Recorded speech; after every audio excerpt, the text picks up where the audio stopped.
बोल सतगुरु महाराज की सारे तीर्थ धाम आपके चरणों में सारे तीर्थ धाम आपके चरणों में हे गुरुदेव प्रणाम आपके चरणों में सारे तीर्थ धाम आपके चरणों में हे गुरुदेव प्रणाम आपके चरणों में आपके चरणों में आपके चरणों में आपके चरणों में आपके चरणों में हो सारे तीर्थ धाम आपके चरणों में हे गुरुदेव प्रणाम आपके। आज पंचम दिवस की कथा में प्रवेश करते हैं। सर्वप्रथम गणेश जी भगवान के चरणों में प्रणाम करते हैं, पिताओं के चरणों में प्रणाम करते हैं। समस्त ग्रहों के देवताओं के चरणों में प्रणाम करते हैं। नवग्रह देवताओं के चरणों में प्रणाम करते हैं। समस्त दिशाओं के देवताओं के चरणों में प्रणाम करते हैं। माता पार्वती के जो 16 श्रृंगार किए हैं और वे 16 श्रृंगार आज भी माताएं विवाह शादी में करती हैं। और कल हम द्वादश शिवलिंग की पूजा करेंगे। तो कल भोले बाबा के साथ साथ माता पार्वती का 16 श्रृंगार भी हम माता को भेंट करेंगे। और 12 के 12 शिवलिंगों की पूजा इस पावन स्थान पर जो आइए मैं पंचम दिवस की कथा में प्रवेश करूं। धीरज जी और मेरे राजू भाई जो भगवान के जानते हैं, मैं इनके हृदय में बैठे परमात्मा को प्रणाम करता हूँ और जो भगवान को आनंदित कर रहे हैं, कथा को आनंद की तरफ ले जाने में और आप लोगों को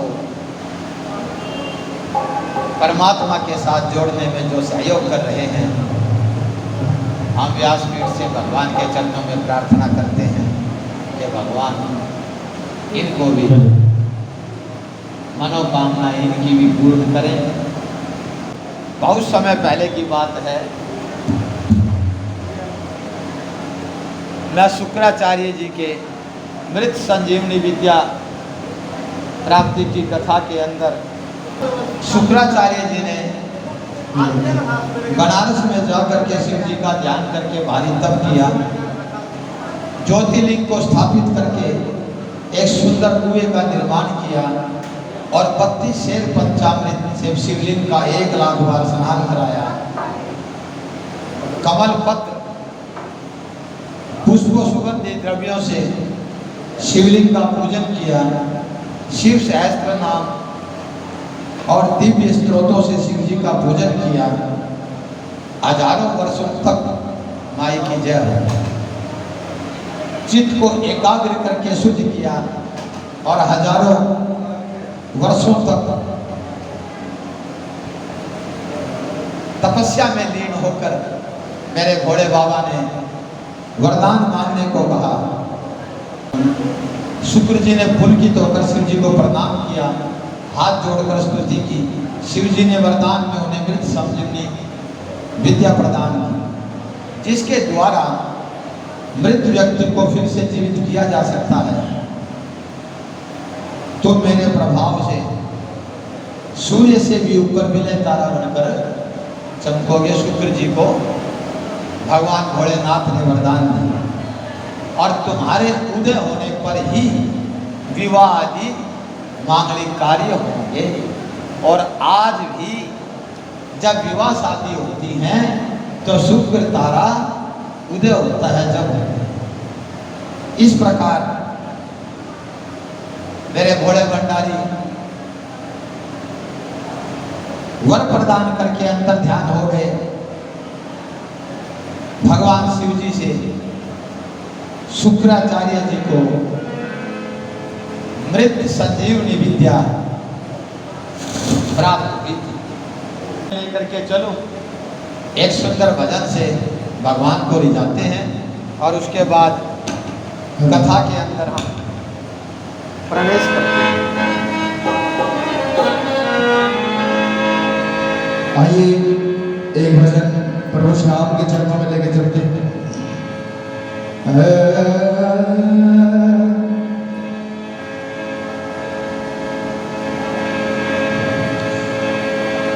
के चलो सखी उस देश में जहाँ कृष्ण का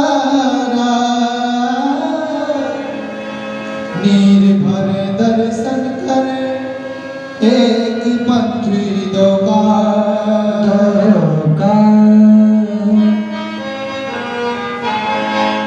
हो शाम तेरे भक्तों को, शाम तेरे भक्तों को तेरा ही सहारा है। शाम तेरे भक्तों को तेरा ही सहारा है। दादा तेरे भक्तों को तेरे भक्तों को तेरा ही सहारा है। शाम तेरे भक्तों को तेरा ही सहारा है।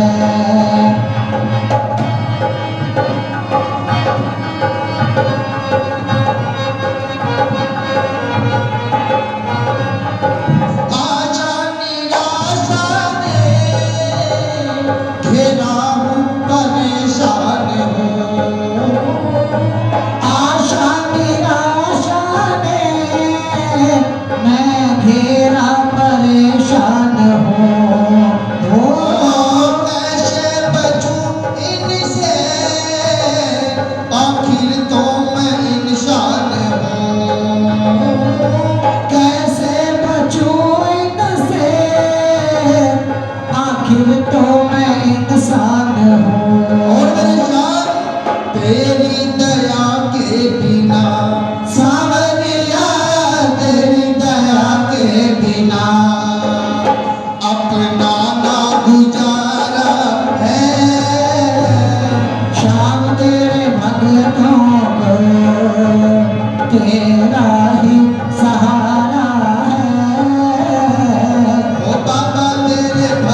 मरीच के पुत्र कश्यप जी, प्रजापति दक्ष ने कश्यप को अपनी 13 कन्याओं की शादी की। उसमें दिति बड़ी थी, जिससे दैत्य उत्पन्न हुए और शेष 12 पत्नियों से देवताओं की उत्पत्ति हुई। दिति ने हिरण्याकश्यप और हिरण्याक्ष 2 महाशक्तिशाली राक्षस उत्पन्न हुए।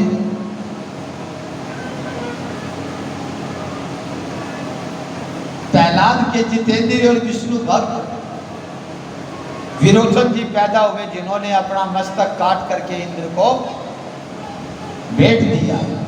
और विरोचन के पुत्र हुए बलि, जो बलि महादानी थे, जो वामन अवतार के अंदर भगवान को 3 पग के अंदर अपना सर्वस्व दे दिया। उस बाली का पुत्र था बलि का वाणासुर। वाणासुर शिव जी का भक्त था, महादानी था। वाणासुर ने तीनों लोगों को विजय कर शोणित नाम की नगरी बसाई। एक बार वाणासुर ने वाद्य के द्वारा शंकर भगवान को तांडव नृत्य द्वारा प्रसन्न किया और भगवान शंकर ने प्रसन्न होकर उनसे वरदान मांगने को कहा। वाणासुर ने भक्ति के द्वारा चरणों में प्रणाम कर वरदान मांगा कि हे भक्त वत्सल, आप मेरे पास गणों सहित निवास करो। और शोणितपुर के पास बहती नदी है, वहां पर आप विहार करें। अप्सराएं सोचने लगी, जब तक पार्वती नहीं आती, जब तक कोई स्त्री यदि शिव के साथ क्रीड़ा करे तो उसको सर्वोत्तम संतरी का पद प्राप्त हो जाएगा। अब ऐसा सोच करके बाणासुर की पुत्री उषा माता पार्वती का स्वरूप बनाकर भगवान घोड़े भंडारी को स्पर्श करने ही वाली थी कि इतनी देर के अंदर माता पार्वती आ जाती है और पार्वती आकर के कहती है कि तुमने मेरा स्वरूप क्यों धारण किया, और अगर तुमने ऐसा किया है तो तुम कार्तिक मास में ही ऋतु वाली हो जाएगी और वैशाख शुक्ल द्वादशी को अर्धरात्रि को तुझे सोई हुई अवस्था में जो व्यक्ति समागम करेगा तुम उसी की पत्नी बनोगी। इस प्रकार यह कहकर के पार्वती भोले बाबा के साथ जल क्रीड़ा करने लगी। अब मैं आपको उषा के चरित्र को लेकर के चलूं। बाणासुर ने मेरे भोले बाबा को प्रसन्न करके 1000 बाहें प्रदान की। अब बाणासुर सोचता है कि मैं मेरे मुकाबले का कोई दुनिया में लड़ने वाला ही नहीं है, तो जाकर के भगवान भोले बाबा को ही कहता है कि प्रभु आपने मेरे को 1000 हाथ तो दे दिए, लेकिन मेरे से कोई युद्ध करने वाला तो नहीं है, तो मैं ये चाहता हूं कि तुम मेरे से युद्ध करो। अब भोले बाबा सोचते हैं कि इसे तो अभिमान और अहंकार हो गया, और भक्त बलि के घर में पैदा होने के बाद अहंकार होना उचित नहीं। अब भोले बाबा कहते हैं तेरी ये पर्वती काल विशाल भुजाएं एक एक करके कट जाएंगी। जब तुम समझ लेना कि तुम्हारा बुरा समय शुरू हो गया। अब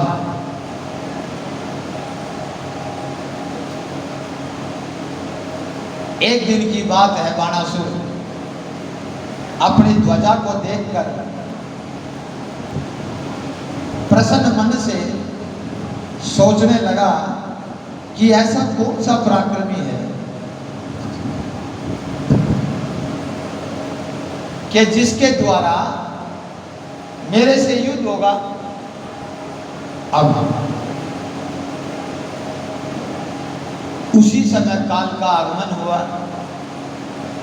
बाणासुर की पुत्री उषा वहां सुंदर वेश में उपस्थित थी।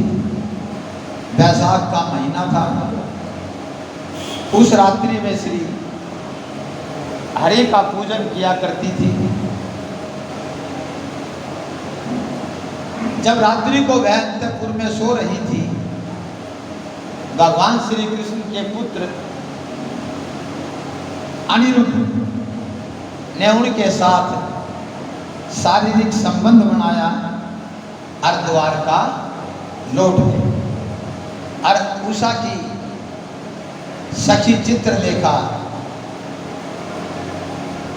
सभी देवता आदि के चित्र बनाए और अंत में उषा को अनिरुद्ध का चित्र बना करके दिखाया। तो उषा ने कहा, यह वही आदमी है जो रात्रि के पहर में मेरे साथ मिला था। चित्रलेखा ने जेठ कृष्ण चतुर्दशी को द्वारका गई और अनिरुद्ध को सैया सहित उठा करके सोनीपुर के अंदर लिया। अब उषा ने आश्चर्य होकर काम क्रीड़ा करने लगी, लेकिन द्वारपालों ने बाणासुर को जाकर के सूचित किया। बाणासुर के सैनिकों ने अनिरुद्ध के साथ युद्ध किया। अनिरुद्ध के द्वारा मारे गए और पुनः उषा के साथ विहार करने लगे। अब अनिरुद्ध को द्वारका में न पा करके द्वारका के अंदर हाहाकार मची। तब नारद जी ने बताया कि अनिरुद्ध तो बाणासुर की कैद में है। अब भगवान जाकर के बाणासुर के साथ युद्ध करते हैं और धीरे धीरे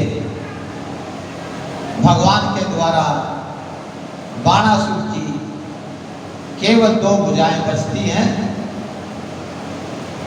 और बाकी सभी भुजाओं को काट देते हैं। अब जब 2 भुजाएं बची, मेरे भोले बाबा की भगवान कृष्ण ने प्रार्थना की। जब 2 भुजा बची तो बाणासुर ने युद्ध बंद करके भगवान कृष्ण का पुत्र अनिरुद्ध के साथ उषा का विवाह कर दिया। अब बाणासुर अज्ञानता की वजह से भगवान शंकर के पास जाकर के रोने लगे और भगवान को खुश करने के लिए तांडव नृत्य किया और वर मांगने को कहा। उसने सोनितपुर का राज्य उषा के पुत्र के लिए मांगा और अपना दैत्य वंश से विनाश की प्रार्थना की। तो शिव जी ने बाणासुर को अपने गणों के अंदर स्थान दिया। इसके बाद गजासुर के वध की कथा आती है।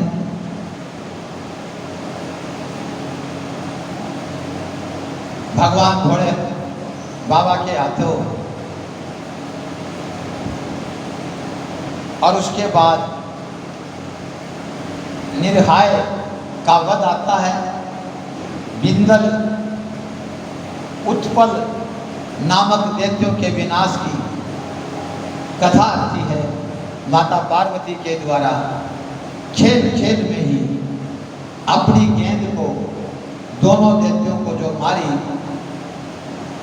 गेंद के लगते ही मायावी राक्षस चक्कर खा करके पृथ्वी पर गिर जाते हैं और उनके प्राण पखेरु उड़ जाते हैं। वहाँ पर मेरे घोड़े बाबा ने जेठेश्वर और कंदकेश्वर नाम के दो भगवान के स्थान हैं। वहाँ पर शिवलिंग प्रकट हुए। ब्रह्मा विष्णु इंद्र आदि सभी देवता वहाँ पर इकट्ठे होकर के भगवान की स्तुति करने। अब मैं आपको सत्र रुद्र संहिता सप्तम खंड के अंदर प्रवेश कराऊं। भगवान के 5 अवतारों का आज मेरे भोले भंडारी के अवतारों की कथा है। भगवान ने किस किस प्रकार कितने अवतार लिए, आज सारी उनकी कथाएं चलेंगी। सर्वप्रथम श्री शिव महापुराण सत्र रुद्र संहिता सप्तम खंड शिव के भगवान के 5 अवतारों का वर्णन आता है।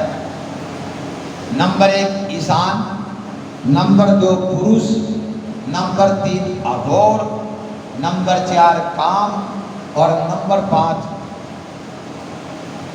संरक्षक तथा बहु संरक्षक। 5 प्रकार की मूर्तियां प्रसिद्ध हैं। इन मूर्तियों की वंदन करता है तथा इसका महात्म को पढ़ता है, सुनता है, वह व्यक्ति सभी भोगों को प्राप्त करके परम गति को प्राप्त होता है। अब मेरे भोले भंडारी की मूर्तियों का वर्णन है। नंदीश्वर ने कहा है यहाँ पर, अब तुम मेरे भोले भंडारी के अवतारों की कथा सुनो। वे सर्व, भाव, रुद्र, उग्र, भीम, पशुपति, ईशान, महादेव नाम से प्रसिद्ध हैं। ये 8 मूर्तियां जो हैं पृथ्वी पर पिरोई हुई। पृथ्वी, जल, तेज, वायु, आकाश, क्षेत्र, सूर्य और चंद्रमा।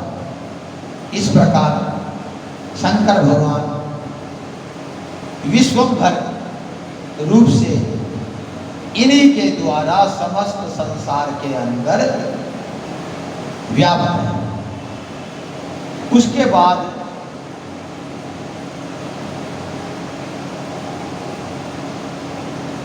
सारा संसार इन 8 शिव जी की मूर्तियों से व्याप्त है। इससे बाहर और कुछ नहीं। अब भगवान ब्रह्मा जी सृष्टि का विस्तार करना चाहते हैं, परंतु उनके द्वारा विस्तार हो नहीं पा रहा।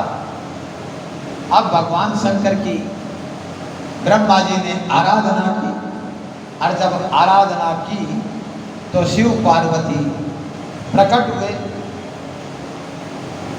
जब शिव पार्वती को अपने से पृथक करके शिव जी ब्रह्मा जी से बोले कि तुम वर मांग सकते हो।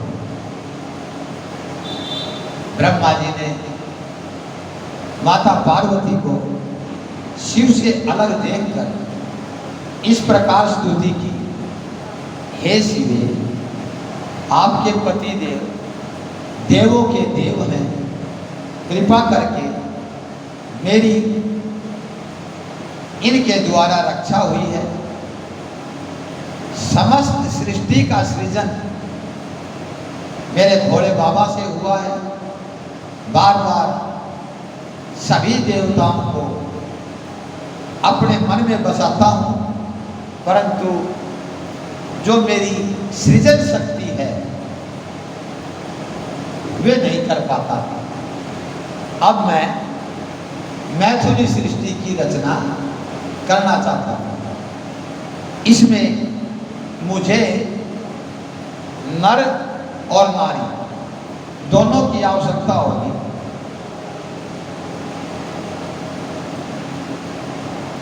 इसमें मेरी शक्ति काम नहीं देती। आप मुझे अपनी शक्ति प्रदान करें, क्योंकि आप शक्ति सबकी ईश्वर हैं तथा हे शिवे, आप अपनी सामर्थ्य से चराचर संसार की सृष्टि के लिए दक्ष की पुत्री के रूप में प्रकट होने की कृपा करें। तथास्तु कहकर माता पार्वती ने दोनों एक रूप हो गए। तब से संसार में स्त्री का भाग निश्चित हो गया। उसके बाद नंदिकेश्वर के अवतार का वर्णन आता है।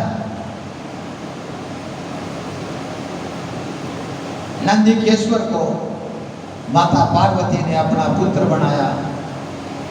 तब शिव जी ने सभी गुणों को भुलाकर और गणों का स्वामी घोषित कर तथा मुझे लेकर और बैल पर सवार होकर के चले।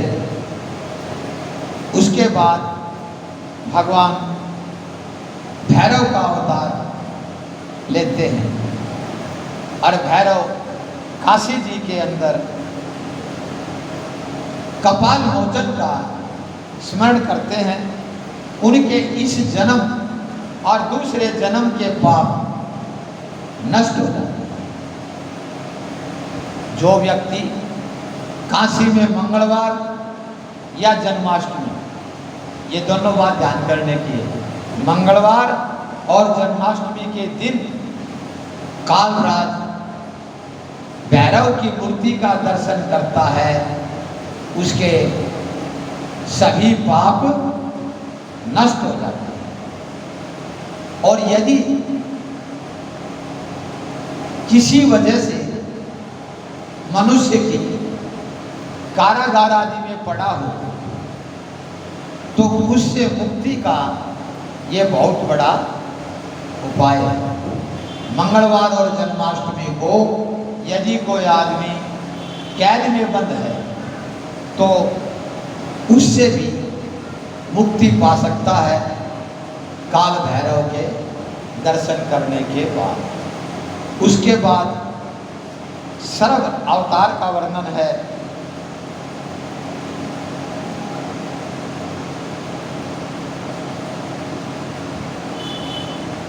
सर्व अवतार के अंदर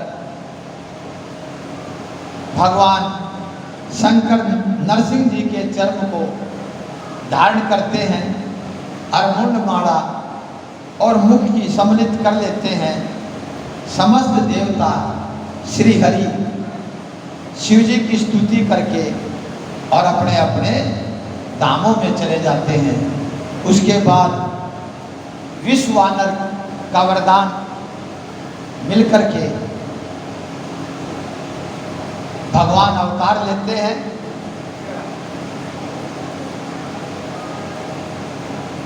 विश्वानर कहते हैं, हे मुनिवर, तुमने जो अपनी पति सुचिस्मति के पुत्र का विचार किया है वह तुम्हारा अवश्य पूर्ण होगा और मैं ही उनके गर्भ से जन्म लूंगा।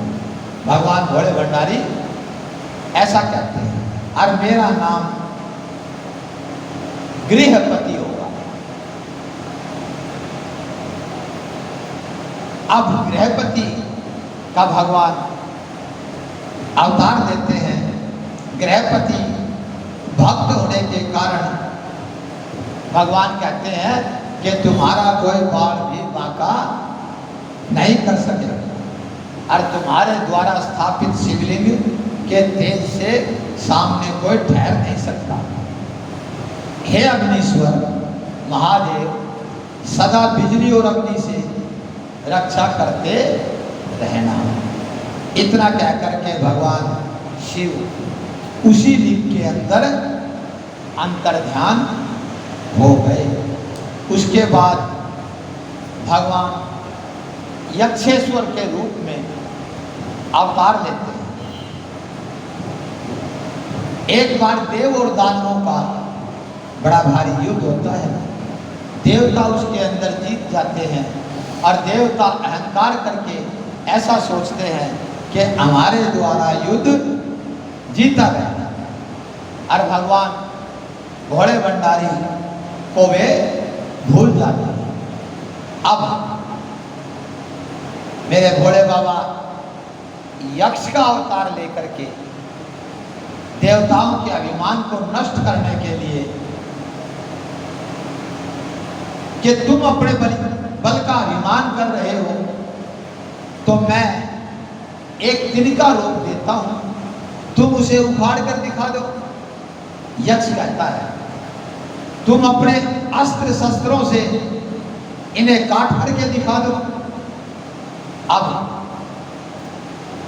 सभी देवताओं ने अपने अपने अस्त्र शस्त्रों का उपयोग किया, लेकिन उस तिनके का बाल भी बांका नहीं कर सके। आखिर में जब देवताओं का घमंड समाप्त हो गया, तो सभी देवता इकट्ठे होकर के यक्षेश्वर महादेव की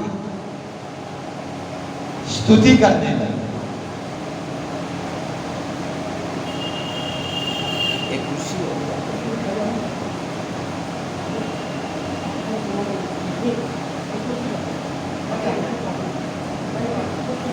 आज हमारे बीच में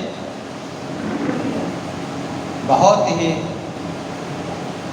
अच्छे भगवत प्रेमी,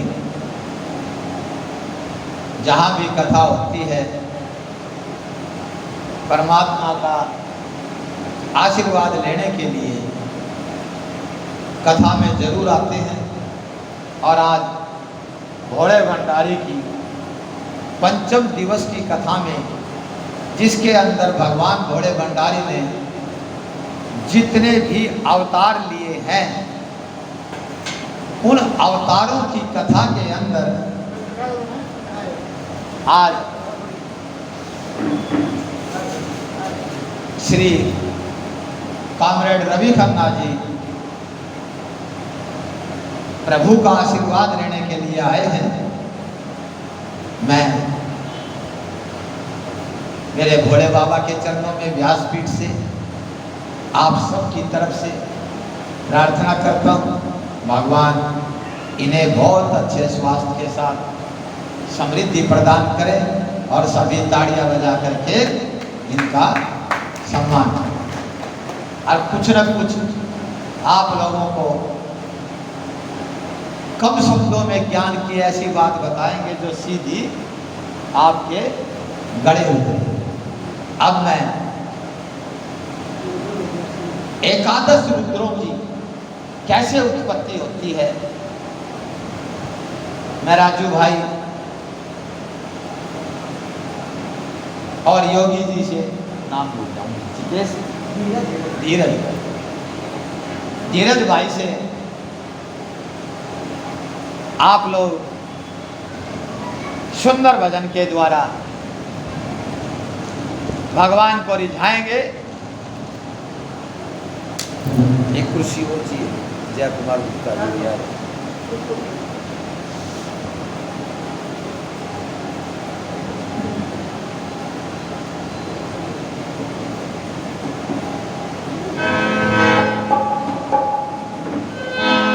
आज हमारे बीच में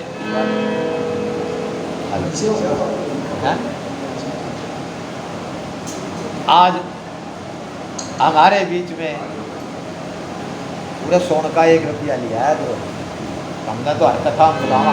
बोल शंकर भगवान की जय। पूरा हवा तो लगेगी। अच्छा चलो ठीक है, आइए एक भजन उस समय का आपके बीच में रखते हैं कर दो मस्त सबको। जब माता पार्वती आई कीजिए। भगवान शिव को अपनी भक्ति से प्रसन्न कर शादी का प्रस्ताव रखती है और भगवान शंकर पार्वती को समझाते हैं कि पार्वती बोल शंकर भगवान की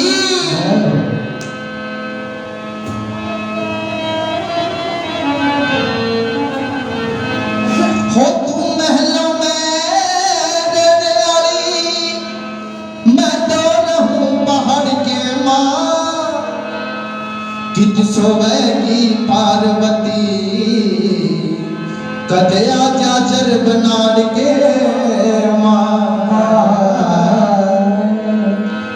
हो तुम महलों की रहने वाली, महलों की रहने वाली, मैं तो रहूं पहाड़ के माँ, कित सोवेगी रे कित सोवेगी पार्वती कदे आजा जर बनाड़ के माँ, कित सोवेगी पार्वती कदे आजा जर बनाड़ के माँ।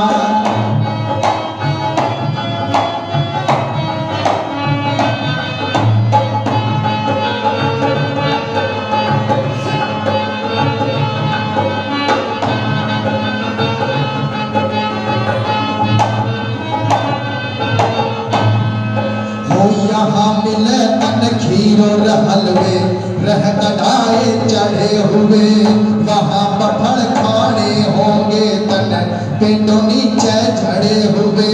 यहाँ तो सुंदर महल चुबारे रहमड़िया में जड़े हुए, वहाँ मेरे कैलाश पगोरा बड़े बड़े पत्थर पड़े हुए, वहाँ मेरे कैलाश पगोरा बड़े बड़े पत्थर पड़े हुए। जंगल में कांटे अड़े हुए,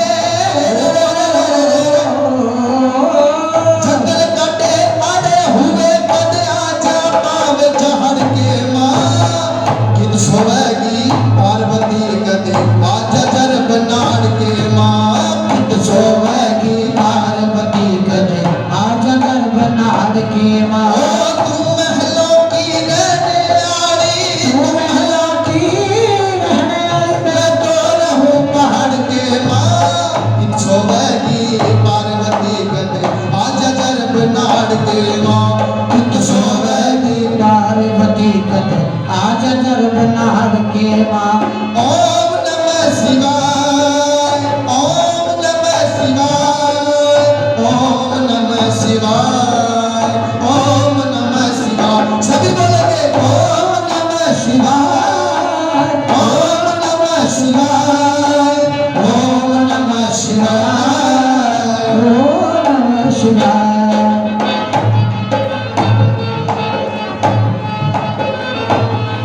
और क्या क्या कहते हैं शंकर भगवान पार्वती को, तेरा केले बरला रंग से गोरा, मड़मड़ खूब नहाने तक तेरी गोरी काया, मैली हो जा मेरी अबूत रमाने तक, हाथों में तेरे छाले पड़ जा रातों पैर दबाने तक, तेरी बढ़िया साड़ी मैली हो जा धूना रोज लगाने तक, तेरी बढ़िया साड़ी मैली हो जा थोड़ा रोज लमाने सूखे फलों के खाने ते, सूखे फलों के खाने ते, तेरे आजा दर्द जाड़ के माँ, कित सोवेगी रे कित सोवेगी, कित सोवेगी पार्वती कदे आजा जर बनाड़ के माँ, महलों की रहने वाली, महलों की रहने वाली, मैं तो रहूं पहाड़ के माँ, कित सोवेगी पार्वती कदे आजा जर बनाड़ के माँ, सोवेगी पार्वती कदे आजा जर बनाड़ के माँ।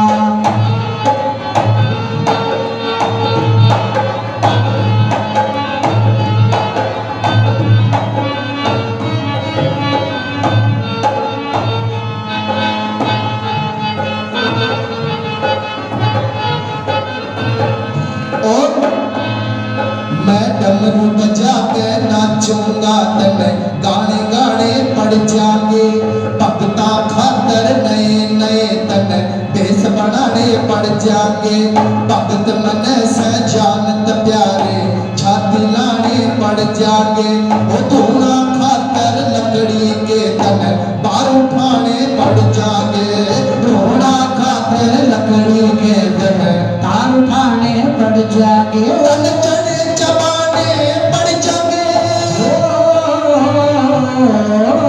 चढ़ चबाने पड़ जागे उतर का कोण भाड़ के माँ सोएगी पार्वती गदे आज जर बनाड़ के माँ सोएगी पार्वती गदे आज जर बनाड़ के माँ तू महलों की रहने आली महलों की रहने वाली मैं तो रहूं पहाड़ के माँ सोएगी पार्वती गदे आज जर बनाड़ के माँ सोएगी पार्वती गदे आज जर बनाड़ के माँ और शंकर भगवान को अपने सारे शंकर भगवान पार्वती को अपने सारे दुख गिनवाते हैं लेकिन एक आराम भी गिनवाते हैं कि पार्वती एक आराम मेरे पास बाकी कोई आराम नहीं है कि क्या महाराज कि मेरे पास चाकी चूल्हा की कोई व्यवस्था नहीं है ये जो पेड़ है इनके पात झड़ जाए इनके फल झड़ जाए तो खा ले हाँ नहीं तो टाल है अगर कोई भगत पाट पर कुछ खान न दे जा तो खा ले हाँ नहीं तो टाइम पास यूं हो जाता है रोटी बनाने की जरूरत पड़ पड़े और क्या करते हैं शंकर भगवान आराम एक से पार्वती मेरे ना चाकी ना चूल्हा से आराम एक से पार्वती मेरे ना चाकी ना चूल्हा से कदे सहेली ताने मारे बाबा जी तेरा दुल्हा से कदे सहेली ताने मारे बाबा जी तेरा दुल्हा से खाइए हवा पहाड़ के ऊपर लंबा चौड़ा खुला से रखा ले हवा पहाड़ के ऊपर लंबा चौड़ा खुला से अरे पीऊं ना मैं भांग धतूरा यो भी झूठा गुल्ला से पीऊं ना मैं भांग धतूरा यो भी खुला से तो कवि की कल्पना देखो हर कवि ने भगवान शंकर का कोई भजन बनाया तो नशेड़ी के रूप में बनाया कवि की कल्पना देखो कवि का भाव देखो इसमें एक भी शब्द ऐसा नहीं लगाया कि भगवान के खिलाफ कोई भी नशे की बात कही हो पीऊं ना मैं भांग धतूरा यो भी झूठा गुल्ला से पीऊं ना मैं भांग धतूरा यो भी झूठा उल्लास है बदरी सिंह वो है फजूला से हरी सिंह वो है फजुल्ला से नशा करे शिव आड़ के माँ जित सोएगी पार्वती गदे आज जल बनाड़ के माँ जित सोएगी पार्वती गदे आजा जल बनाड़ के माँ ओ तू महलों की रहने वाली तू महलों की रहने वाली मैं तो रहूं पहाड़ के माँ जित सोएगी रे जित सोएगी जित सोएगी पार्वती गदे आज जल बनाड़ के माँ जित सोएगी पार्वती गदे आज जल बनाड़ के माँ जित सोएगी पार्वती गदे आज जल बनाड़ बोले माँ चरित्र के साथ बोलेंगे ओम नमः शिवाय ओम नमः शिवाय ओम नमः शिवाय ओम नमः शिवाय सभी बोले ओम नमः शिवाय ओम नमः शिवाय ओम नमः शिवाय ओम नमः शिवाय बोल शंकर भगवान की जय श्री राधा कृष्ण भगवान की जय हो 10-5 मिनट आने और क्या बात आइए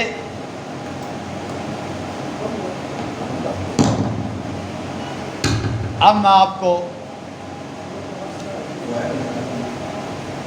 शिव दशावतार नहीं आवाज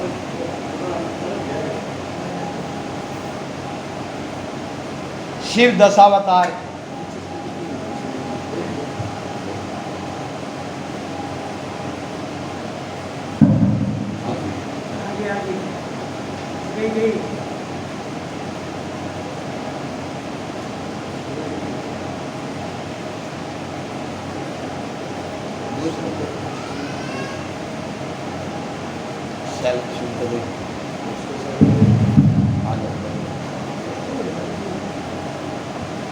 आइए अब भोले भंडारी के 10 अवतार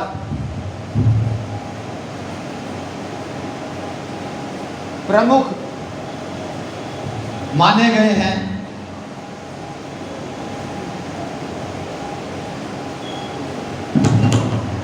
उनके पहले अवतार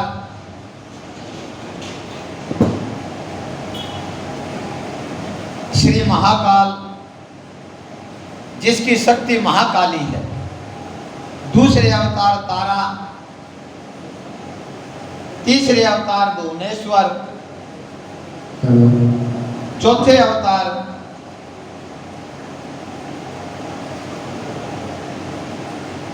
अवतार विदेश, जिनकी शक्ति षोडशी है, भक्तों को सुख प्रदान करने वाली है। उसके बाद भैरवी उनकी शक्ति है। उसके बाद छिन्नमस्ता और 7वां अवतार शंभु धूम्रवान नामक अवतार है और इनकी धूमावती नामक शक्ति है। उपासकों को फल प्रदान करने वाली है। और 8वां अवतार, जिनका नाम बगला मुख है, जिसकी शक्ति का नाम बगलामुखी है। 9वां अवतार का नाम मातंग है और इस अवतार की शक्ति का नाम मातंगी है। और भगवान के 10वें अवतार का नाम कमल है और उसकी शक्ति का नाम माता भुवनेश्वरी है। और उसके बाद एकादश रुद्रों की उत्पत्ति की कथा शिव महापुराण के अंदर आती है। एक बार इंद्र अमरावती को छोड़कर शिव भक्त अपने पिता श्री कश्यप जी को महान दुख हुआ और इंद्र को धैर्य देकर के शिव जी की काशी नगरी के अंदर ले गए। वहां गंगा जी स्नान करवाया, शिवलिंग की स्थापना की और चिरकाल तक उन्होंने तपस्या की। भगवान ने खुश होकर तथास्तु कह करके कश्यप में सूर्य के रूप में प्रकट हुए। बड़ा भारी उत्सव मनाया गया।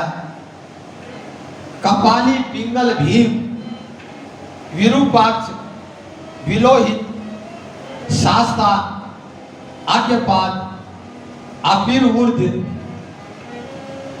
शंभु, चंड और भाव, उपरोक्त सभी साक्षात जो हैं रुद्र के रूप हैं तथा उनके मुख के सागर हैं।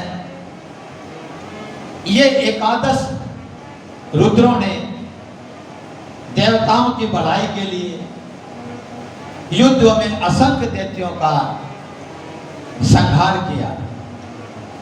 इसके बाद अगले अध्याय के अंदर शिव महापुराण के अंदर दुर्वासा चरित्र का वर्णन आता है।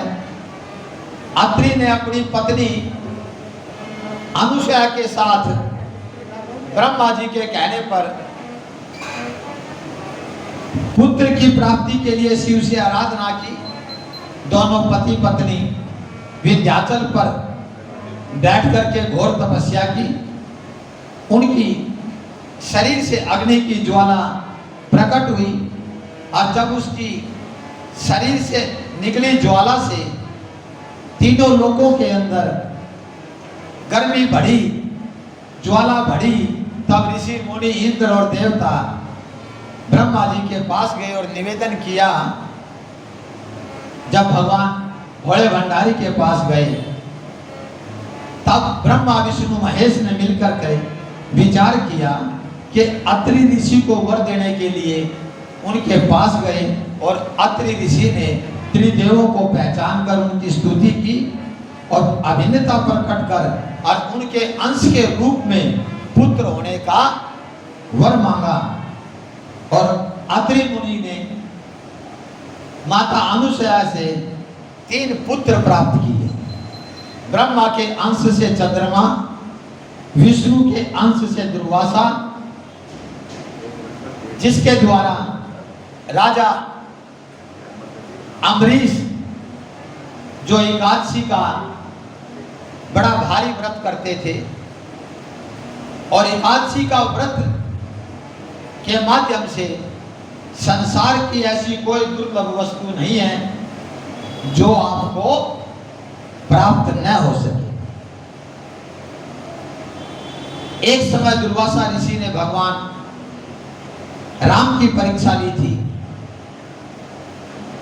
जब भगवान राम और दुर्वासा बात कर रहे थे, लक्ष्मण जी आए तो राम जी ने कंडीशन के हिसाब से उनका त्याग करना पड़ा। इस प्रकार दुर्वासा ऋषि भगवान कृष्ण अवतार के अंदर भी भगवान की परीक्षा लेते हैं। भगवान कृष्ण के यहाँ भोजन करने के लिए गए। भगवान श्री कृष्ण ने रुक्मिणी के साथ रथ में जुट करके और दुर्वासा ऋषि को बैठा करके चले। जब दुर्वासा ऋषि ने वरदान दिया कि तुम्हारे शरीर के जितने अंग हैं वह वज्र के समान हो जाएं। इसी प्रकार दुर्वासा ऋषि एक बार नदी के अंदर स्नान कर रहे थे। नग्न अवस्था के अंदर द्रौपदी ने अपने साड़ी का पल्लू फाड़कर दुर्वासा ऋषि को एक टुकड़ा कपड़े का भिजवाया तो दुर्वासा ऋषि ने उस कपड़े से अपने गुप्तांग ढके और द्रौपदी को समय आने पर साड़ी बढ़ाने का वरदान दिया। और इस वरदान से द्रौपदी ने पांडवों की लाज रखी और इस प्रकार उनके बहुत से चित्र। अब मैं आपको ऐसे भगवान के शंकर के अवतार की कथा में लेकर के चल रहा हूं और वो कथा है मेरे हनुमान जी की। मेरे हनुमान जी भोले बाबा के अवतार हैं। जब भगवान विष्णु ने मोहिनी रूप धारण किया तो शिव जी मोहिनी पर मोहित हो गए और जब उनका अंश स्खलित हुआ तो सप्त ऋषियों ने उस वीर्य को पत्ते पर स्थापित रखकर गौतम की पुत्री रामचंद्र जी के हित के लिए स्थापित किया और उससे केसरी के शंकर सुवन हनुमान जी प्रकट हुए जो भगवान शंकर के अंश हैं। वानर रूप में महापराक्रमी थे। बाल्यकाल में ही सूर्य को एक मधुर फल समझकर अपने मुंह में रख लिया। देवताओं की विनती करने पर सूर्य को छोड़ा और इस प्रकार भगवान रामचंद्र के साथ वानर सेना सहित लक्ष्मण को नया जीवन दिया। अन्य राक्षसों को मारा। भगवान राम और लक्ष्मण की आई रावण को मार करके छुड़ा करके ले आए। ऐसे बलशाली हनुमान जी की अवतार होता है। आइए एक भजन के द्वारा मेरे हनुमान जी को आप और हम मिलकर के याद करते हैं। आइए। वीर हनुमाना अति बलवाना राम राम रसियो रे प्रभु मन बसियो रे। वीर हनुमाना अति बलवाना राम नाम रसियो रे प्रभु मन बसियो रे। हनुमाना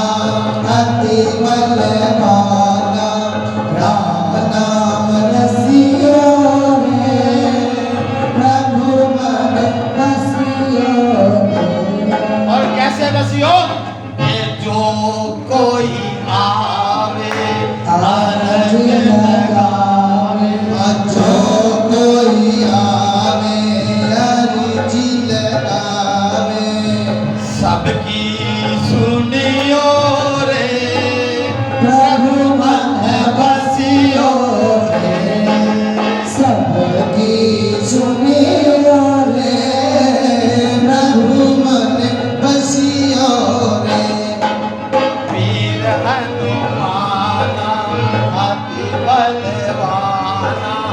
राम नाम रसियो रे प्रभु मन बसियो रे।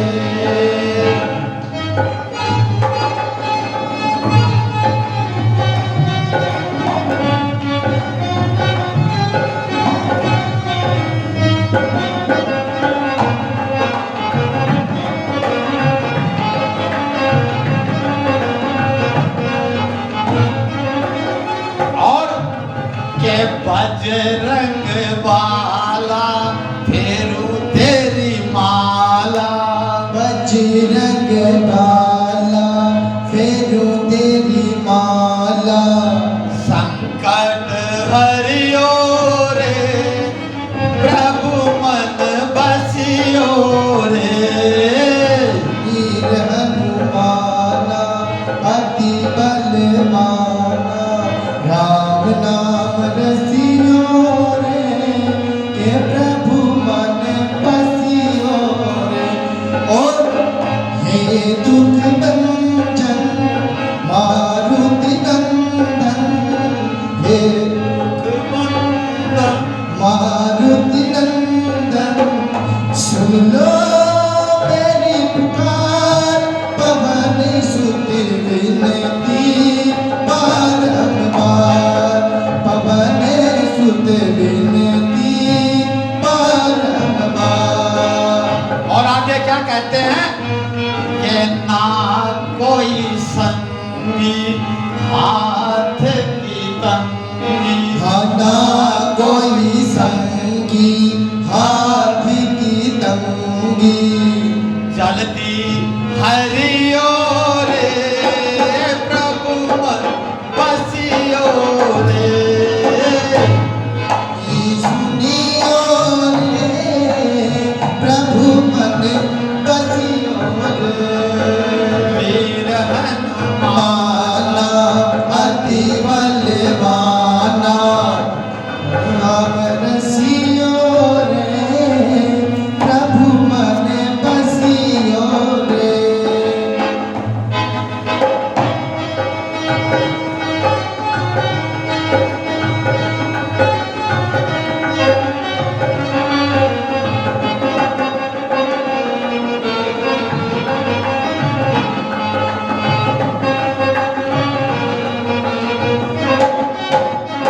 और मेरे बाबा वो क्या कहते हैं कि अर्जी हमारी मर्जी तुम्हारी। अर्जी हमारी मर्जी तुम्हारी।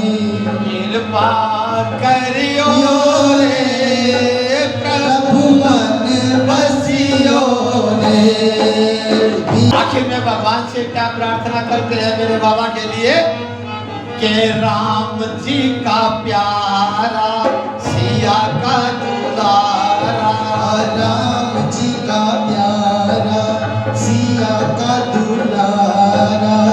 संकट हरियो रे प्रभु मन बसियो रे। वीर हनुमाना अति बलवाना। राम राम रसियो रे।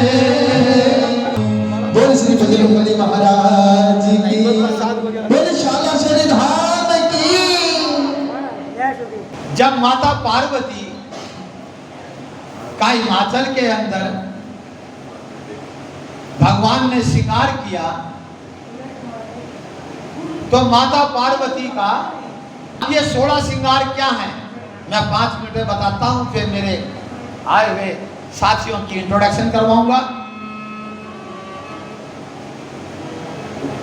सर्वप्रथम माताएं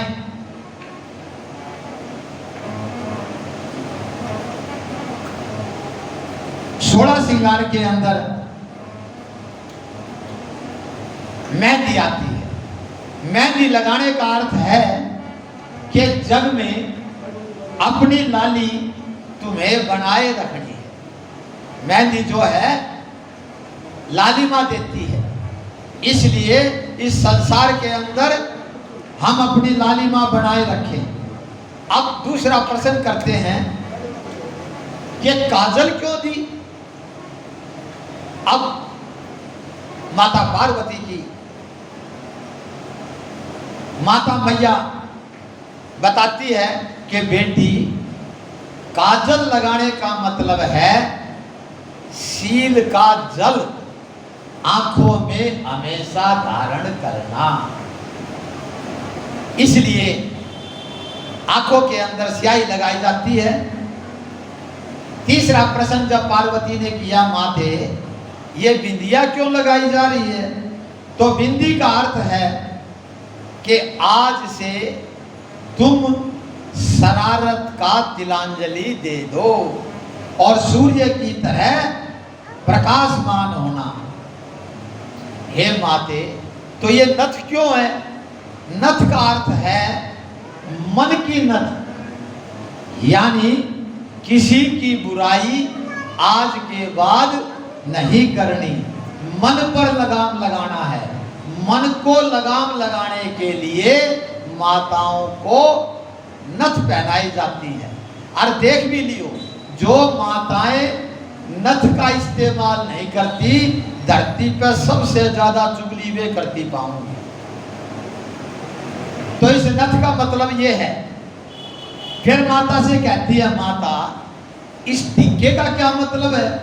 पुत्री, जो टीका है ये तुम्हारे यश का प्रतीक है। तुम्हें ऐसा कोई काम नहीं करना चाहिए जिससे पिता या पति का नाम कलंकित हो। और माता, यह बंधनी क्यों? बेटी, बंधनी का अर्थ है पति, सास, ससुर आदि की सेवा करना। इस पत्ती का क्या अर्थ है? पत्ती का अर्थ है पत, यानी लाज को बचाए रखना, क्योंकि ये सारी चीज माताओं पर ही निर्भर है। लाज ही स्त्री की वास्तविक गहना है। तो माँ, ये कर्णफूल क्यों पहनाए जा रहे हैं? तो कहती है, बेटा पार्वती, कर्णफूल का मतलब है कि दूसरों की प्रशंसा सुनकर हमेशा प्रसन्न हो। दूसरे की प्रशंसा सुनकर यदि दुख है तो समझ लेना हमने कर्णफूल नहीं पहन रखे हैं। तो माता, इस असली का क्या तात्पर्य है? ये 16 की 16 चीजों के बारे में मैना पार्वती को बताती है। बेटा, असली का नाम ही हंस ली, अर्थात हमेशा तुमने हंसमुख रहना है। अब मोहनलता क्यों? मोहनलता का अर्थ है सबके मन को मोह लेने का कर्म करना, अर्थात सारे घर के लोगों के मन को मोह लेने वाला ही माता पार्वती का श्रृंगार किया गया है। अब 9 लखा हार और बाकी गहनों का अर्थ भी बता दो माता श्री।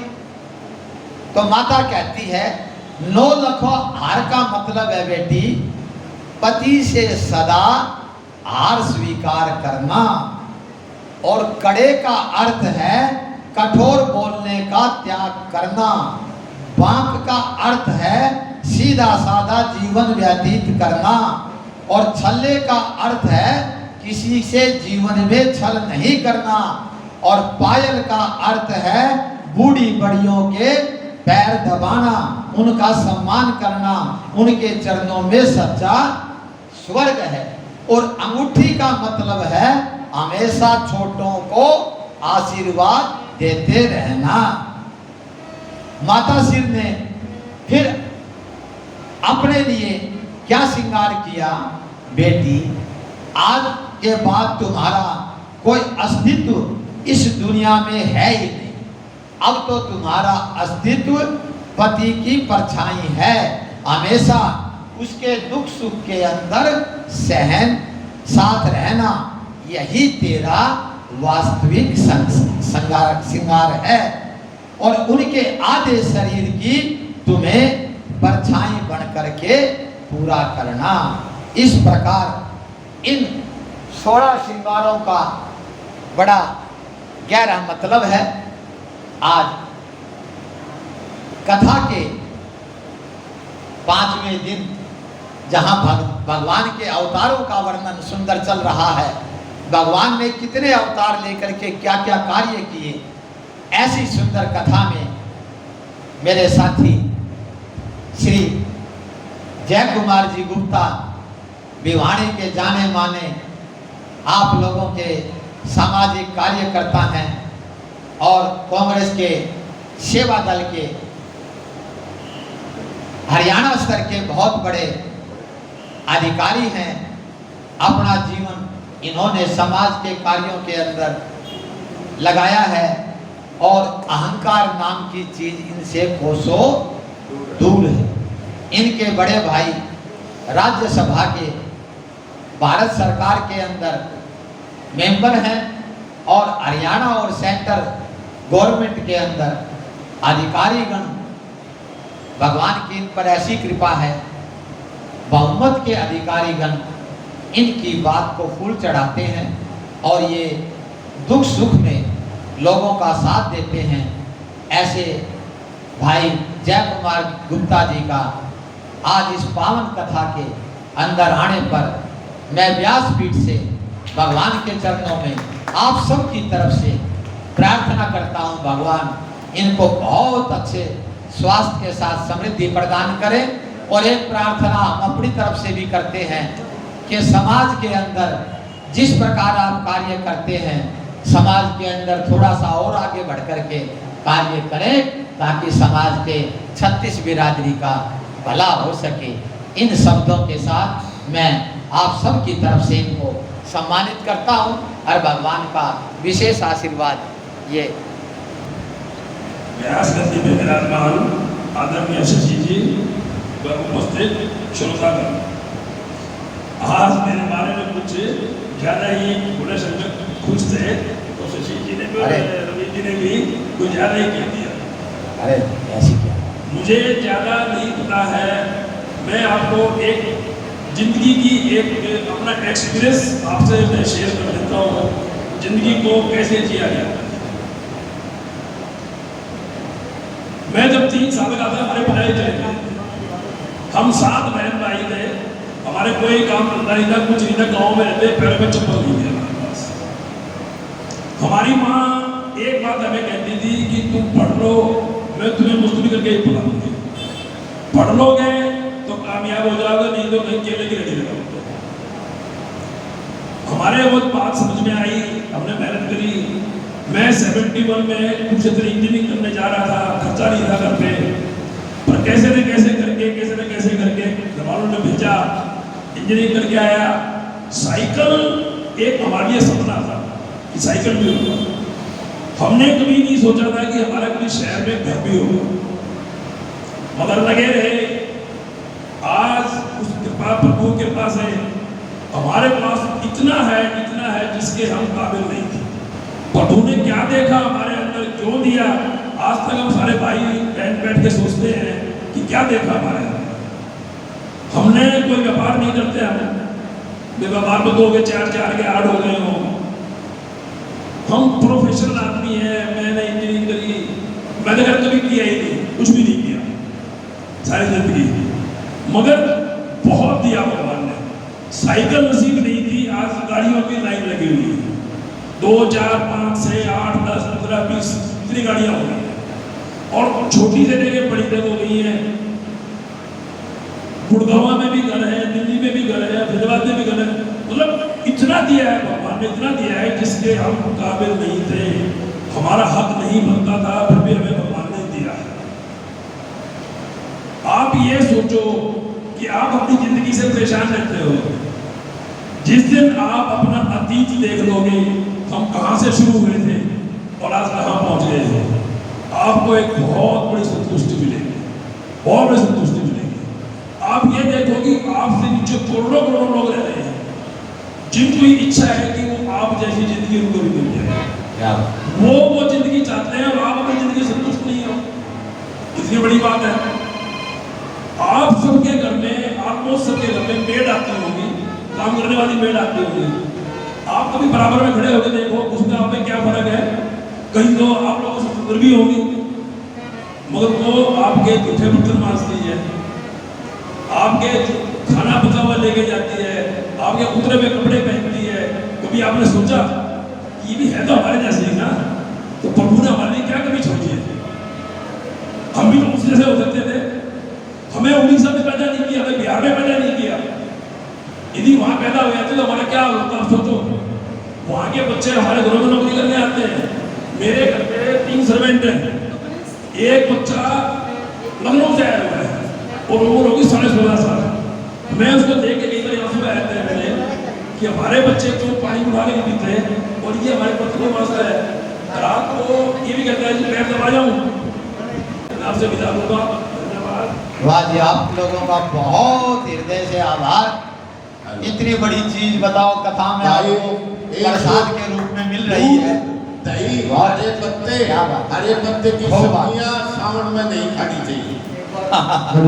एक बार फिर से जोरदार तालियां गुप्ता जी के लिए। बहुत सुंदर, बहुत सुंदर। ओम शंकर भगवान की जय, ओम माता पार्वती की जैसा है हमारे बोलो देवियों की जय हो। शक्ति की।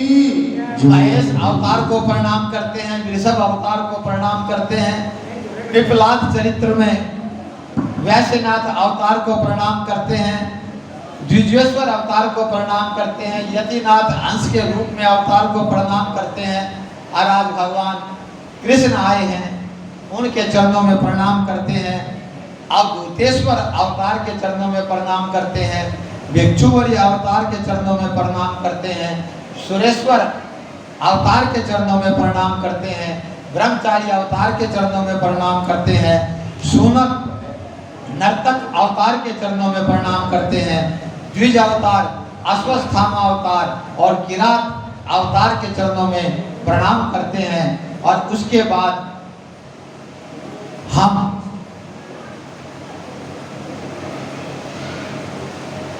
कोटि रुद्र संहिता अष्टम खंड भगवान शिव जी के 12 लिंगों का बड़ा सुंदर वर्णन है। और भगवान गणेश जी की जाति के साथ आप सभी लोग गणेश जी का आशीर्वाद भी लेंगे। अब मैं 12 शिवलिंगों का नाम लेता हूं। हिमालय में केदारनाथ, सौराष्ट्र में सोमनाथ, उज्जैन में महाकाल, शीशैल पर मल्लिकार्जुन, ओंकार में परमेश्वर है। हाँ, ये पूरा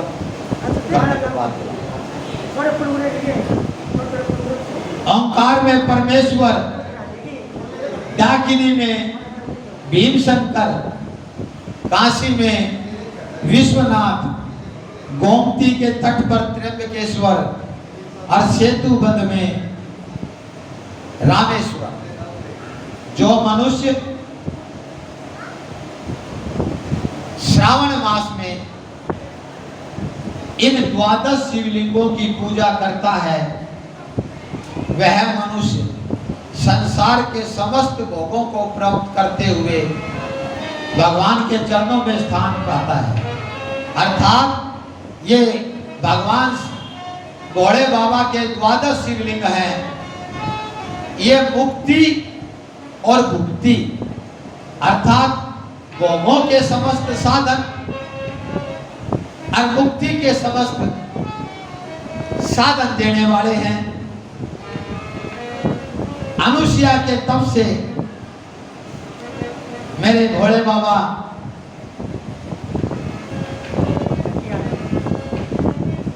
अत्रीश्वर के नाम से संसार में प्रसिद्ध हुए।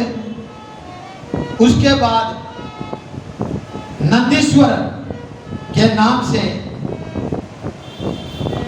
भगवान प्रकट होते हैं। भगवान भोलेनाथ वहां पर पार्थिव शिवलिंग में विराजमान हो गए। तभी से वैशाख शुक्ल सप्तमी के दिन गंगा जी वहां आने लगी और तभी से वह तीर्थ नंदीकेश्वर नाम से प्रसिद्ध हुआ। आप पहले तो मन आशीर्वाद लेना है। उसके बाद चांडाली की मुक्ति की कथा आती है। माघ कृष्ण चतुर्दशी थी। उस दिन जब उसे भीख में कुछ नहीं मिला तो निराहार चतुर्दशी का व्रत हो गया और भूख के कारण रात भर जागती रही और इससे उसका रात्रि जागरण हो गया।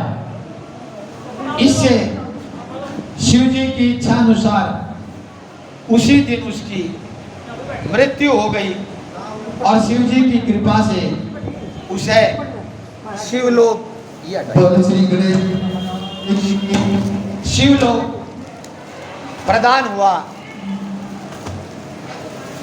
उसके बाद महाबल शिव जी की महिमा की सुंदर कथा आती है। नेपाल में सभी तरह के मनोरथों को पूर्ण करने वाले अपने सिर का ही दर्शन देते हैं और जिसका नाम पशुपति नाथ है।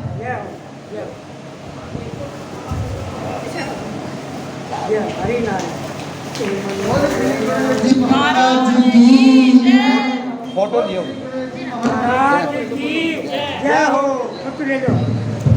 लेनी पड़ेगी तो मैं लूं। बोलो श्री गणेश जी महाराज की सारा होगा। ये ऑल इंडिया में चलन लग रहा है। ठीक है सबका ले लो। एक दिन की कुर्सी लगा दो ठीक से। 1 मिनट यार आई। जब आरती करेंगे ना और सब ने एक एक बटन आराम से वो रखेंगे कथा चलती रहेगी और उसके सच्चे दरबार की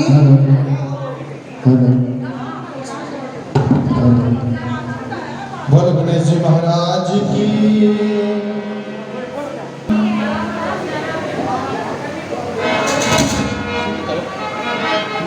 मेरे गणपत गणेश भगवान जी तेरा जलवा कहाँ पर नहीं है। मेरे गणपत ओ मेरे गणपत गणेश भगवान जी तेरा जलवा कहाँ पे नहीं है। मेरे गणपत गणेश भगवान जी तेरा जलवा कहाँ पे नहीं है। तेरा जलवा कहाँ पे नहीं है। तेरा रुतबा कहाँ पे नहीं है। ओ तेरा जलवा कहाँ पे नहीं है। तेरा रुतबा कहाँ पे नहीं है। मेरे गणपत गणेश भगवान जी तेरा जलवा कहाँ पे नहीं जय है। हो मेरे प्यारे गणपति भगवान जी तेरा जलवा तेरा जलवा तेरा जलवा कहाँ पे नहीं है। जय हो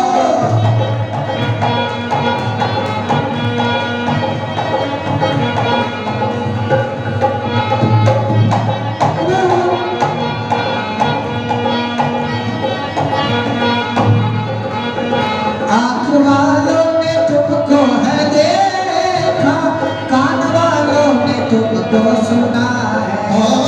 आँख वालों ने तुमको है देखा। कान वालों ने तुमको सुना है। आँख वालों ने तुमको है देखा, कान वालों ने तुमको सुना है। आँख वालों ने तुमको है देखा। कान वालों ने तुमको सुना है। तेरा दर्शन उसी को हुआ है। तेरा दर्शन उसी को हुआ है। वो जिसकी आंखों में पर्दा नहीं है का दर्शन उसी को हुआ है।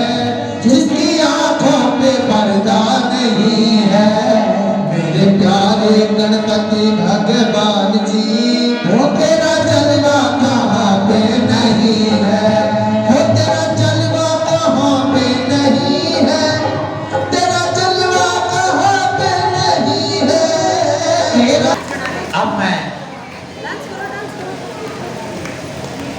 कथा को विश्राम की तरफ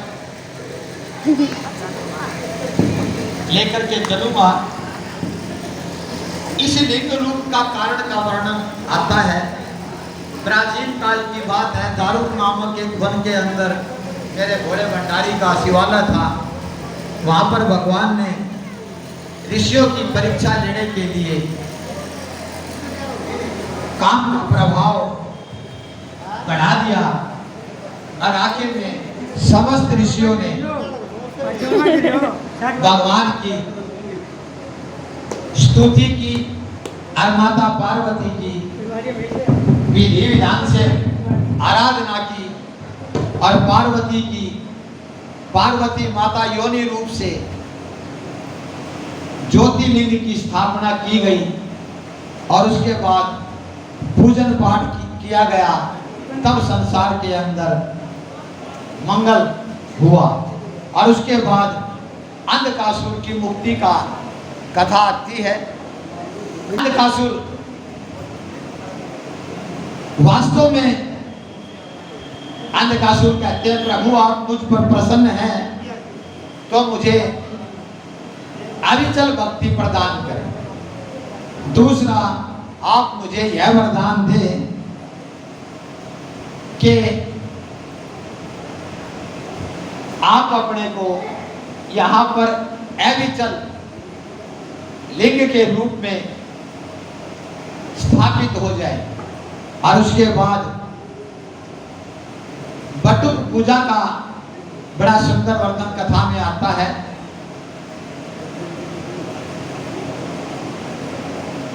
भगवान शंकर ने दधीचि पुत्र सुदर्शन तथा उसके चारों पुत्रों को बटुक रूप से अभिषेक किया।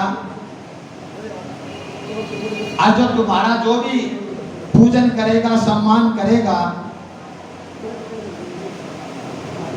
वह संसार के अंदर बटुक नाम से प्रसिद्ध होगा और शुभ और अशुभ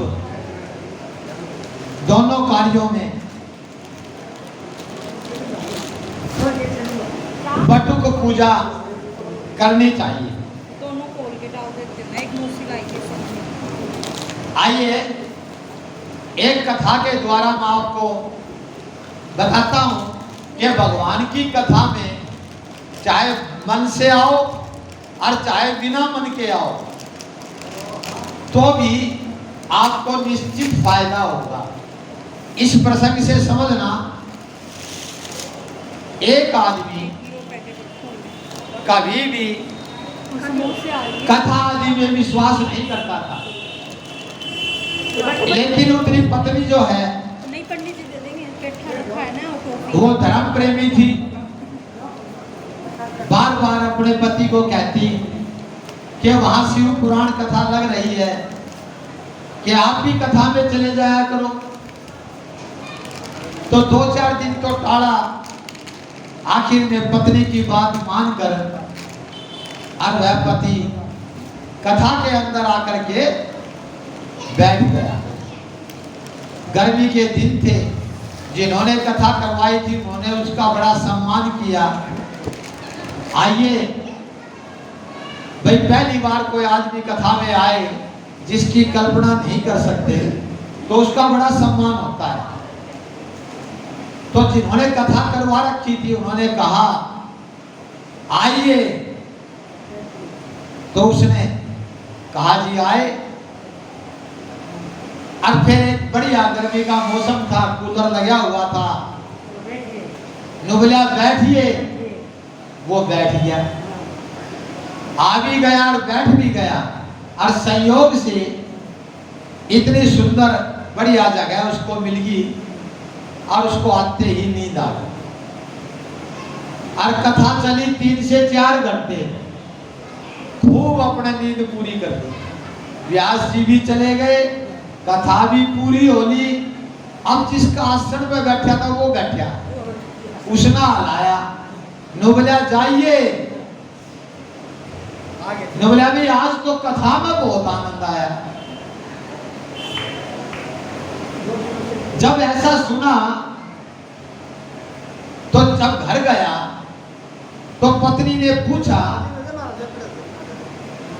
कि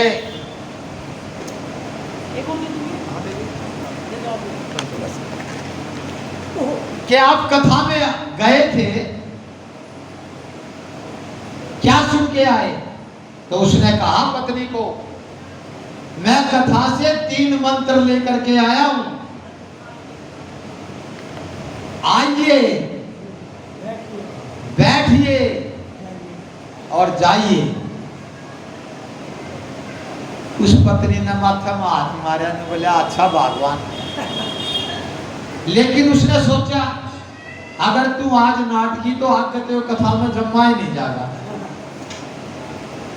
नो बोला ये तीनों मंत्र हैं। अब वो कथा में 3-4 घंटे सो करके आया। इस घर में क्या नींद आओ थी, रात होगी, लाइट बुता दी, वो तो दिन में सो कर आया था बैठा खाट पे। संयोग ऐसा हुआ, पत्नी ने कहा था तीनों मंत्रों को तू जपता रही। घर में संयोग से उसी दिन चोर बढ़ गए, और जब चोर घर में बढ़े और उसका मंत्र का टाइम हो गया, आइए, चोर ने सोची देख लिया। और चोर जब पीछे ना हटने लगा, इतना इतना दूसरा नंबर आ गया। नु बोला बैठिए, चोर ने सोची पिछाड़ भी दिया। अब चोर भागने की तैयारी कर लग गया, इतना उसका तीसरा नंबर आ गया। नु बोला जाइए। अब जब चोर थोड़ी दूर गया, उसके समझ में आई कि भाई तेरे को देख भी लिया और पहचान भी लिया। क्यों कि जाते ही उसने कहा, पहले तो कहा आइए और फिर बोला बैठिए, और जब मैं भागने लगा तो बोला जाइए। तो सुबह तेरे को पक्का पुलिस में पकड़ाएगा, जज की उसके। तो वो बेचारा रास्ते में से उल्टा आया कि मैं 1500 जेब में थे कि तो छोटी मोटी चोरी करके आया था, और उसके सामने आकर के नु बोला भाई मैंने माफ कर दी। नु बोला कौन? लाइट जलाई। नु बोला जी आपने मेरे को पहचान लिया, देख लिया, मेरे पास तो छोटी मोटी चोरी करके ले आया था, ये 1000 रुपये से, ये आप संभालो और सवेरे मेरे को पुलिस में ना पकड़ाइए। और या कह करके 1000 रुपये रख करके वो तो चला गया। और उस भगवान ने रात ने जगाई अपनी पत्नी, ला भगवान खड़ी हो। नु बोला क्या हो गया? नु बोला इतनी जल्दी मंत्र सिद्ध हो गए, एक के दिन में 3 मंत्र लाया था और तीनों के तीनों सिद्ध हो गए। वह पत्नी बोली बात क्या हो ये बता। नु बोला इसी स्त्रिया में तीनों मंत्रों को बोल रहा था और चोर आकर के 1000 रुपये दे गया। अब उसकी पत्नी का समझ में आ गई बात, माथा मारा हाथ। नो बोला रहे सच्ची कथा से ये झूठे शब्द लिया है और असली चोर तेरे सामने आकर के तेरे को धन दे गया। और जिस दिन असली कथा से सच्चे शब्द लेकर के तू ले आएगा तो उस दिन तेरे काम क्रोध लोभ मोह मद मत्सर पता नहीं कहां चले जाएंगे। इसलिए कथा में मन से आओ, बिना मन से आओ, भगवान ने तो आपका भला करना है। इस प्रकार जीव का भगवान भला करते हैं। एक बात मैं आपको और बता देता हूं कि हमारे घरों से 2 चीजें लगभग पूरी होगी। एक तो सुबह जब हम किचन में जाते थे तो हमने तो अपनी माताओं को बहनों को अपनी आंखों से देखा है, वह अग्नि देवता को जिमाती है। आज ये गैस के चूल्हे से हो गए, अग्नि देवता तो गया। एक शाम के टाइम हम अपने पितरों की खुशी के लिए कोड़े सिलाते थे। संयोग ऐसा हो गया, ये घर तो अपने तो फिर भी युवानी में है, अब फ्लेटा में रहने लग गए, किसके कोड़े सिले। शाम के टाइम पितरों को खुश करने के लिए दक्षिण दिशा के अंदर दीवा जलाया जाता था ताकि हमारे पितरों को प्रकाश मिले। वे भी बात आई गई हो। समय था, घर में एक कमाता था और 10 का पेट भरता था। आज हमारी हालत ये है, मियाँ बीबी दोनों कमावस है, फिर भी घर का आगा नहीं आ रहा। संयोग ऐसा हो रहा है, आजकल बड़ी बड़ी कंपनियां मियाँ बीबी दोनों नौकरी करते हैं, कोई गुड़गांव, कोई नोएडा, कोई दिल्ली, और फ्लैटों में रहते हैं, दोनों नौकरी करते हैं। इब रात में 12-1 बजे तक तो आपको ये मोबाइल नहीं सुन दे, दोहरे बैठे रहेंगे, आपस में बात नहीं करेंगे, वो अपने मोबाइल में मस्त है। घर में भी यो हाल है, और वो अपनी मोबाइल में मस्त है। अब नोएडा, गुड़गांव, दिल्ली आदि रहते हैं, अब फ्लैटों में रहते हैं, दोनों ने नौकरी पे जाना, रात में 12-1 बजे तक सोते नहीं, सवेरे 8 बजे उठेंगे। आज ध्यान तो नावेंगे, रात ध्यान नावे तो नहीं। और अक्सर अपने घरों के अंदर अपनी माताएं बहनें हमारे देखते देखते कि 2 रोटी जरूर निकालती थी। पहली रोटी गाय के लिए निकालती थी, छोटे जोड़े बोले और आखिरी के अंदर मेरे बेटी के जो आटा बच जाता था संभाल कर रखो, बाद में चढ़वा। उसकी पतली मोटी जैसी होती कुत्ते की बनाया करती। ये हमारे आप लोगों ने भी अपने माता पिता के हाथों से ये देखा होगा। अब क्या है, चलो बता दो। अब सुबह 8 बजे तो उठे, सूरज उदय होले, और दोनों ने 9 बजे नौकरी पर जाना। इवा भगवान जो से भागती सी फटाक देसी रोटी पोवे, रोटी पो करके जो पहली रोटी गाय को देनी चाहिए वह रोटी बनावेगी और अपना खसम न खुआ देगी। और वे बेचारे गऊ की रोटी खाकर गऊ की तरिया उसका आगे पीछा ले जाएंगे। के कैसा के नहीं, आदमियों की हालत ये हो रही आजकल नौकरी करनिया की, जेवर 5 लाख रुपए तनख्वाह ले रहा हो, और वो भगवान उठे डटती नहीं,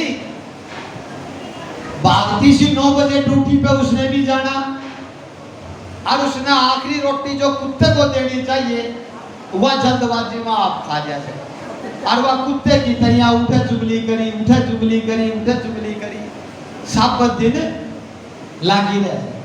तो कलयुग में केवल इन कथाओं के माध्यम से आपका जीवन बन सकता है, नहीं तो भाई कुत्ते की अपने आदमियों ने खुआओं से, गऊ की तो अपने आदमियों ने खुआओं से, और कुत्ते की आप खाले से। इसको उल्टो अपने आदमियों ने पहली रोटी कभी मत खिलाओ, पहली रोटी खिलाओगे तो गऊ वर्गे व्यवहार उनके हो जाएंगे। इसलिए अपने आदमियों ने खाकर बनाओ, तुम्हारे काम आओगे। और आखिरी रोटी किसी भी सूरत में खुद ना खाओ, नहीं तो कुत्ते वर्गा व्यवहार हो जाएगा आपका। पहली रोटी गाय को, आखिरी रोटी कुत्ते को। जिस घर के अंदर से निकलेगी उस घर के अंदर कभी भी धन धान्य की कमी नहीं हो सकती। और एक और बात बता देता हूं, या जो गरीबी है ना, ये रोंदे हांडस आदमी, इसका केवल मूल कारण है कि हमारे घर में जो कुछ आता है वो सारा खा जावा। वो अच्छा हो बुरा हो, किससे ढंका हो। जब तक धन को शुद्ध नहीं करोगे, जो हमारे घर धन आता है उसका 1%, 2, शास्त्र में तो 10% तक लिखा हुआ है, लेकिन अगर कोई कंजूस है, नहीं छूटता हाथ से, 1%, आधा %, 2% जो अपने घर के अंदर आता है, जब तक उसको नहीं निकालोगे परोपकार के लिए, आपका धन शुद्ध नहीं होगा। और धन शुद्ध नहीं होगा तो गांठ मार दियो, न तो शरीर स्वस्थ रहेगा और न घर में शांति रहेगी।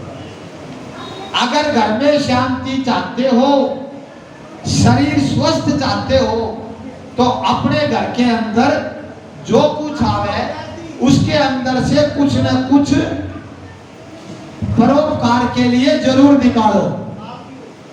आरती करवाएंगे, अपने परोपकार के लिए जरूर निकालो।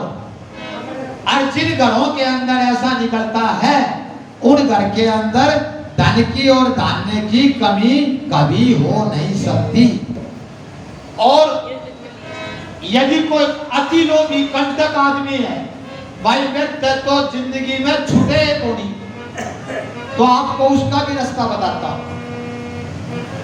जिस आदमी से जीवन में कभी नहीं छूटता, उसके घर में अपनी खुद की बहन, बेटी और बुआ जरूर है, हर घर में होती है। अगर किसी और को नहीं दिया जा तो 12 दिन में मेरे कहने से आप कुछ न कुछ अपने घर में आता है, उसको निकाल करके, अगर किसी और को नहीं दिया जा तो अपनी बहन, बेटी, बुआ को दे दो। और 12 महीना के अंदर ही आपके जीवन का, आपके घर का नक्शा नहीं बदल जाए तो आप मेरे को जरूर बताना। और आज भी आपको बताता हूं, आप जहां पर भी रहते हो अपने आसपास नजर मार लेना। जिन घरों के अंदर बीमारी है, घर में शांति नहीं है, आप गांठ मार दियो, निश्चित उन घरों की बहन, बेटी, बुआ दुखी मिलेंगे। और जिन घरों की बहन, बेटी, बुआ सुखी है, उस घर के अंदर बीमारी और धन की कमी नहीं हो सकती। आप खुद आंख फैला करके देख लेना। और आज की कथा से जो आदमी इस बात को लेकर के जाएगा, अपने जीवन में अमल को लाएगा, आज बताता हूं, जिंदगी के अंदर, इस संसार के अंदर समस्त भोगों को भोगते हुए भगवान शंकर के दरबार के अंदर खूब आनंद करेगा, खूब आनंद करेगा, खूब आनंद करेगा। इतना ही कह करके आज की कथा के अंदर मैं अपनी वाणी को विश्राम देता हूं। और आज की कथा को आनंद करने के लिए एक सुंदर भजन के जिससे आपका रोम रोम नाच उठे, मैं राजू भाई और धीरज भाई को कहूंगा कि वे सुंदर भजन के द्वारा आपको आनंदित करें। और उसके बाद हम सभी आरती करेंगे और सभी प्रसाद लेकर के जाएंगे। देखो कितना बढ़िया काम हो रहा है। आपके आगे से हरिद्वार से कावड़ आकर के आपके दर्शनों के लिए आई है। की श्री बांके बिहारी लाल की शंकर। हेलो। सजा दो घर कबूल शहंशाह मेरे सरकार,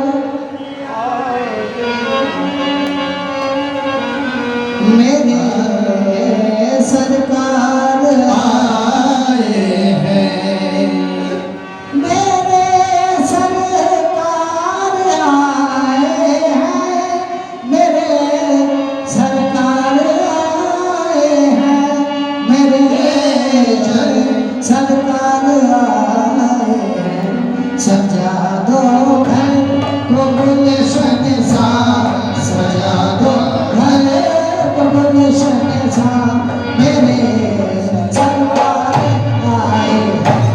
सजा दो गली को गुलशन सा, मेरे सरकारी आए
बिछा दो अपनी पलकों को, बिछा दो अपनी पलकों को, मेरे घर तारी आए हैं। यादों भरी को पुलिस निशा मेरे सरकार आए हैं।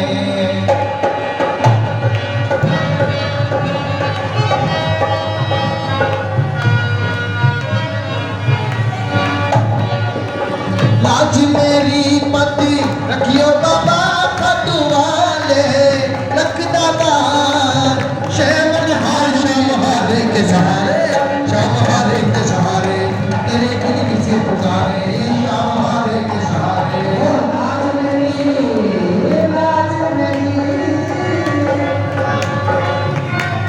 ले रहे हो पूरा ले कर दे ले सारा का पूरा लाइव चल रहा है। आइए करना आ जा लाइव है पूरा सीधा लाइव चल रहा है यो सारा कुछ है सारा सवाल लाइव चल रहा है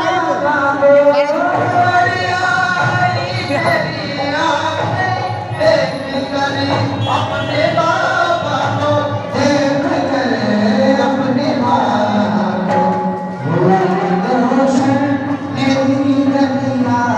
हुई रोशन तेरी गलियां, मेरे सरकार आए हैं सदा।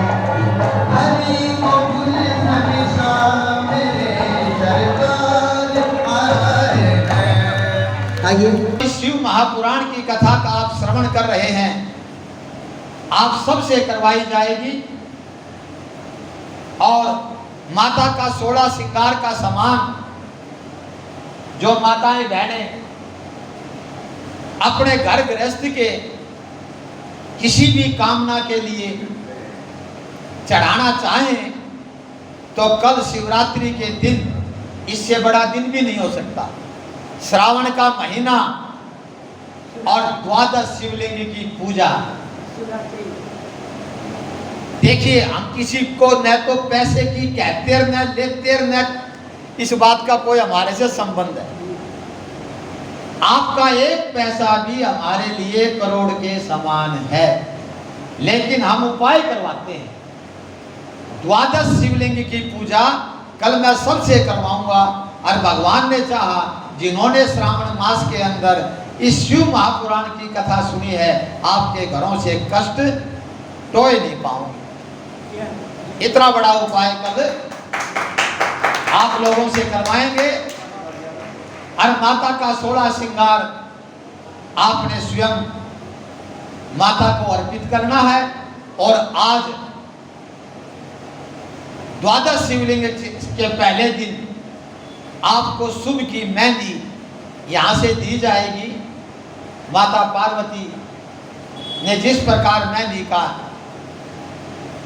रचाई थी, उसी प्रकार आप भी मेहंदी रचा करके कल 12 शिवलिंग की प्रार्थना करेंगे।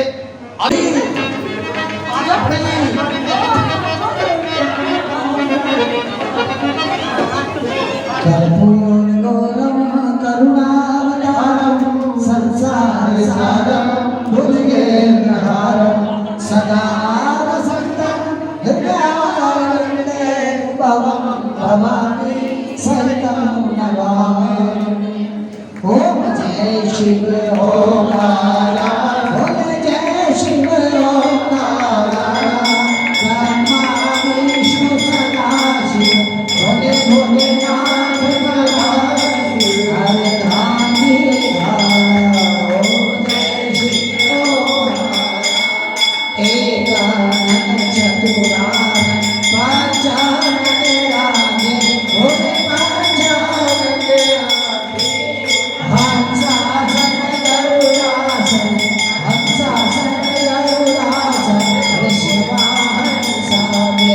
ओम जय शिव ओंकारा, दो भुज चार चतुर्भुज, 10 भुज से सोहे, भोले 10 भुज से सोहे। त्रिगुण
सच्चिदानंद की, सच्चे दरबार की।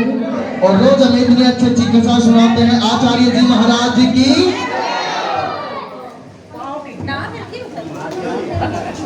जो सब आरती जो